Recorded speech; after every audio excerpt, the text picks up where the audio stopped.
Blackstone presents The Ends of Things, a novel by Sandra Chwialkowska. This book is read by Barry Kreinick. To Jeff, who long ago convinced me this should be a book. And to Dad, with all my love. Absence, the highest form of presence.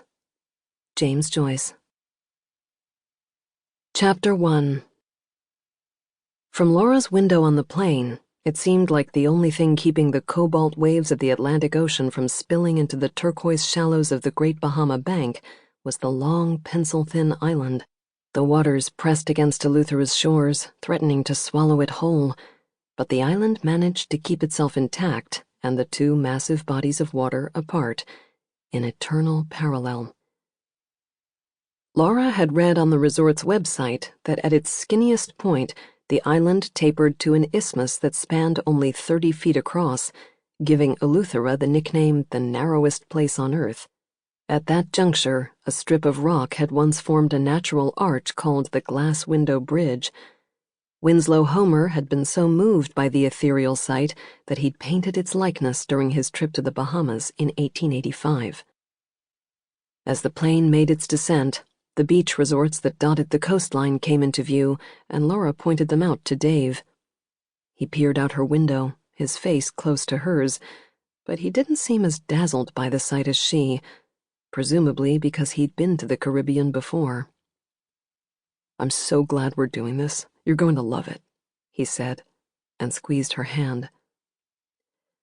Laura smiled and gazed out the window as the topography of the island revealed itself in more detail. She felt giddy. Their vacation was very sudden, booked impulsively on short notice, and yet she felt like she had been waiting for this trip all her life. Laura squinted in the bright sunlight as she and Dave stepped onto the tarmac. Perspiration instantly collected under her breasts and dripped down her back, and she couldn't pull off her jacket fast enough. The man in the Hawaiian shirt and sandals who'd looked stupid at their gate at JFK seemed wise now, and she wished she had worn her flip-flops on the plane instead of her sneakers, but they were buried at the bottom of Dave's suitcase.